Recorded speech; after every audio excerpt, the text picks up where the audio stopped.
देश के किसी भी कोने में जाकर खड़े हो जाएं और ये कह दें कि आज से ये जमीन मेरी, तो क्या आप दे देंगे? आपके पूर्वजों की जमीन पर अचानक से कोई धावा बोल दे तो क्या आप दे देंगे?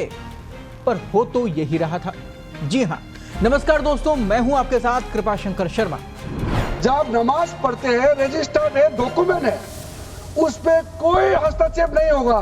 भारतीय जनता पार्टी के अंदर मुकाबला चल रहा है कि खराब हिंदू कौन बड़ा है। तो मैं गांधी की तरह इस कानून को फाड़ता हूं। ये अनकॉन्स्टिट्यूशनल है सर। संसद का कानून है, सबको स्वीकार करना पड़ेगा। प्रस्ताव स्वीकृत हुआ और विधेयक यथा संशोधित पारित हुआ। नई दिल्ली लोकसभा में करीब 12 घंटे तक चली तीखी बहस के बाद आखिरकार वो हो ही गया जिसके होने से पहले बड़ा बवाल मचा था। बुधवार देर रात वक्फ संशोधन अधिनियम 2025 और मुसलमान वक्फ विधेयक 2024 को पारित कर दिया गया।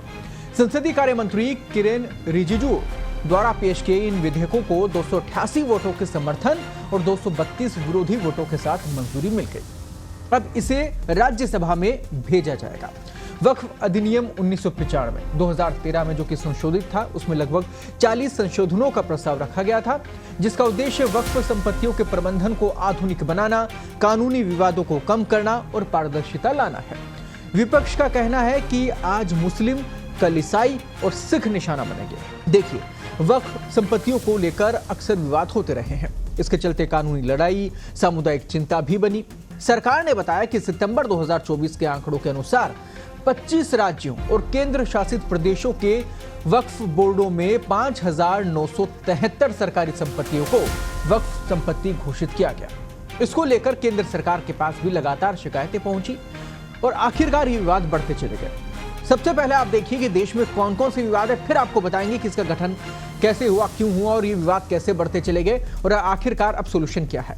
देखिए, वक्फ बोर्ड के जो दावे रहे और प्रमुख विवाद रहे वो ये हैं। सबसे पहले बात तमिलनाडु की। यहाँ पर थिरुचेंथुरई गांव का एक किसान वक्फ बोर्ड के पूरे गांव पर दावे के कारण अपनी जमीन नहीं बेच पा रहा था। वो अपनी बेटी की शादी के लिए अपनी जमीन बेचना चाहता था। दूसरा मुद्दा था बिहार का गोविंदपुर गांव का, जहां अगस्त 2024 में बिहार सुन्नी वक्फ बोर्ड के अगस्त 2024 में पूरे गांव पर किए गए दावे के कारण 7 परिवार प्रभावित हुए और यह मामला पटना हाईकोर्ट में चल रहा है। तीसरा मुद्दा है केरल का। सितंबर 2024 में एर्नाकुलम जिले के करीब 600 ईसाई परिवार अपनी पुश्तैनी जमीन पर वक्फ बोर्ड के दावे का विरोध कर रहे हैं। उन्होंने संयुक्त संसदीय समिति में अपील भी की है। यह विवाद भी चल रहा है। फिर कर्नाटक की बात करते हैं, जहां 2024 में वक्फ बोर्ड के विजयपुरा में 15,000 एकड़ जमीन को वक्फ जमीन के रूप में नामित कर दिया गया। किसानों ने विरोध किया, जबरदस्त प्रदर्शन किया। बल्लारी, चित्रदुर्ग, यादगीर और धारवाड़ में भी विवाद उठे। इसके बाद में अब बात करते हैं उत्तर प्रदेश की, यानी कि योगी राज की। राज्य में वक्फ बोर्ड के कथित भ्रष्टाचार और कुप्रबंधन के खिलाफ शिकायतें उठाई गई, लगातार विरोध हुआ और एक्शन आगे हुआ। बात कर्नाटक की, जहां पर 1975 से और 2020 की 40 वक्फ संपत्तियों को अधिसूचित किया गया, जिनमें खेत, सार्वजनिक स्थान, सरकारी भूमि, कब्रिस्तान, झीलें और मंदिर भी शामिल रहे, जिनको लेकर भी अब तक विवाद बना हुआ है। पंजाब वक्फ बोर्ड ने पटियाला में शिक्षा विभाग की जमीन पर दावा किया है। इसके अलावा आवासन और शहरी कार्य मंत्रालय की भी 108 संपत्तियां, दिल्ली विकास प्राधिकरण के नियंत्रण में 130 संपत्तियां और सार्वजनिक डोमेन में 123 संपत्तियों को वक्फ भी यहां पर घोषित किया गया। उनकी संपत्ति से घोषित कर दिया गया। मुकदमेबाजी में इसे लाया गया। इसको लेकर भी अभी तक मुकदमा चल रहा है, बवाल मचा हुआ है। यानी कि इस पूरे मुद्दे को लेकर संसद में बहस छिड़ी, सारा मुद्दा सामने आया। उसके बाद में ये लगातार जो मुद्दा उठा हुआ था, इसे लेकर राजनेताओं की भी प्रतिक्रिया आई। अब इसके बाद में जो ये बड़ा एक्शन हुआ है, इसमें राजनेताओं का क्या कुछ कहना है, पक्ष और विपक्ष दोनों का क्या कहना है, ये भी आप सुनिए। पहले किसी भी धर्म का व्यक्ति वक्फ को संपत्ति दान कर सकता था स्वेच्छा से। अब केवल प्रैक्टिसिंग मुस्लिम, यानी कम से कम 5 साल से ही जो प्रैक्टिसिंग मुस्लिम हो अपनी संपत्ति वक्फ को दे सकता है, जो 2013 से पहले के प्रावधान को बहाल करता है। एक और इसमें प्रावधान है। पहले वक्फ कानून के धारा 40 के तहत बोर्ड मनमाने ढंग से संपत्ति पर दावा कर सकता था। अब क्या होगा? अब संशोधित विधेयक धारा 40 को हटाता है ये, जिससे वक्फ बोर्ड की मनमानी पर रोक लगेगी, जो कि पहले चल रही थी, जिसका विरोध पूरे देश भर में था।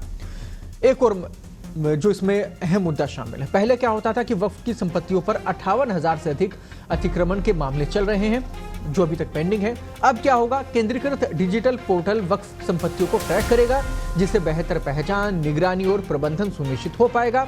वक्फ बोर्डों के राजस्व में बढ़ोतरी होगी। पहले एक और मुद्दे की बात करें, वक्फ संपत्तियों का धार्मिक और सामाजिक कल्याण की जरूरतों को पूरा करने का प्रावधान था, लेकिन कुप्रबंधन के चलते ऐसा नहीं हो पाया, यानी कि प्रावधान कुछ और था और हो कुछ और रहा था। अब क्या होगा वो समझिए। ऑडिटिंग होगी, अकाउंटिंग उपायों से वित्तीय कुप्रबंधन पर अंकुश लगेगा। इससे मिलने वाले फंड का इस्तेमाल वंचितों के स्वास्थ्य सेवा, शिक्षा, आवास और आजीविका के लिए सहायता प्रदान करने में होगा। लेकिन नए संशोधन में इसे शामिल किया गया, ये तमाम बिंदु है। इसके साथ ही ग्राफिक्स के जरिए आपने देखा, आप ये भी समझे कि इसके और क्या क्या लाभ हैं, क्या क्या फायदे जनता को मिलने वाले। देखिए, इसमें स्कूलों और मदरसों का निर्माण और रखरखाव शामिल है। महिलाओं की भागीदारी, पारदर्शिता सुनिश्चित की जाएगी। मुस्लिम लड़कियों के लिए छात्रवृत्ति इसके जरिए मिल पाएगी। महिला उद्यमियों के लिए कौशल विकास और माइक्रो फाइनेंस सहायता इसमें शामिल होगी। फैशन डिजाइन, स्वास्थ्य सेवा, उद्यमिता जैसे क्षेत्रों में व्यावसायिक प्रशिक्षण, उत्तराधिकार विवादों, घरेलू हिंसा मामलों के लिए कानूनी सहायता केंद्रों की स्थापना की जाएगी, जो कि बहुत जरूरी है। और साथ ही विधवाओं के लिए पेंशन योजनाएं भी इसमें शामिल की गई हैं, जो कि नए संशोधन में शामिल हैं। देखिए, समझदार को इशारा काफी होता है। समय के साथ देश की प्रगति के लिए बदलाव जरूरी है। विपक्ष का काम है विरोध करना, उन्हें करना भी चाहिए, यही लोकतंत्र की परिभाषा है। पर जो सही मुद्दे देश हित में हो, उन पर कम से कम एकजुट दिखना चाहिए। इसमें ही लोकतंत्र की तारीफ है। आज इस मुद्दे में फिलहाल इतना ही। फिर होगी आपसे मुलाकात एक नए मुद्दे, एक नई खबर के साथ। तब तक के लिए मुझे दीजिए इजाजत। नमस्कार।